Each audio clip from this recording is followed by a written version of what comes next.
Indonesia akhirnya menyelenggarakan konferensi tingkat tinggi atau KTT ke-17 G20 di Bali pada 15 hingga 16 November 2022. Sebanyak 17 kepala negara atau kepala pemerintahan dipastikan hadir. Sementara 3 kepala negara tidak hadir, yakni Rusia, Brasil, dan Meksiko.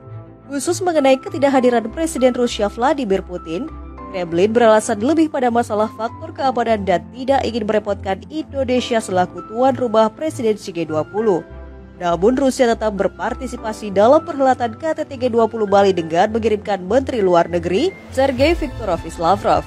Ada 3 agenda utama dalam KTT G20 ini, yakni mengenai arsitektur kesehatan global, transformasi digital, serta green economy dan transisi energi terkait perubahan iklim. Selain itu juga akan ada agenda kerjasama bilateral, pertemuan bisnis, hingga berbagai inisiatif dari masyarakat maupun pemerintah.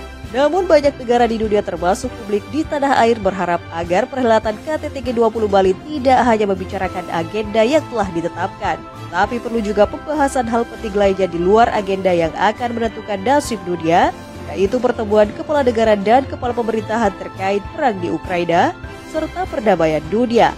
Partai Gelora Indonesia mengusulkan Indonesia bisa menjadi juru damai untuk mengakhiri perang Rusia-Ukraina yang telah membuat krisis saat ini semakin dalam dan ada ketidakpastian situasi dunia.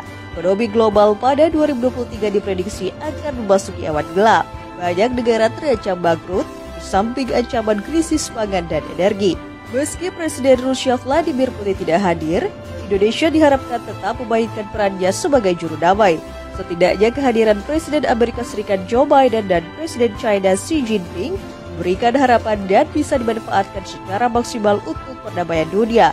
Indonesia bisa memfasilitasi pertemuan bilateral antara Presiden Amerika Serikat Joe Biden, Presiden China Xi Jinping, Menlu Rusia Sergei Lavrov, Presiden Ukraina Volodymyr Zelensky yang hadir secara virtual atas undangan Indonesia selaku presidensi G20 tahun 2022.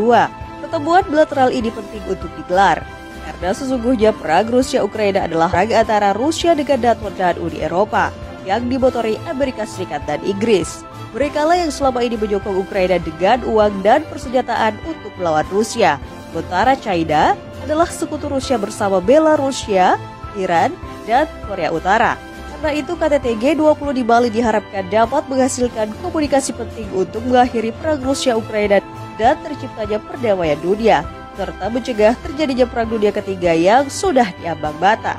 Ikuti kembali Gelora Talk edisi ke-71, Rabu 16 November 2022, pukul 15.30 hingga 17.30 waktu Indonesia Barat, dengan mengangkat topik seputar mampukah Indonesia menjadi juru damai dunia lewat presidensi G20. Disiarkan secara langsung hanya di YouTube channel Gelora TV dan Facebook Partai Gelora Indonesia. Selamat menonton.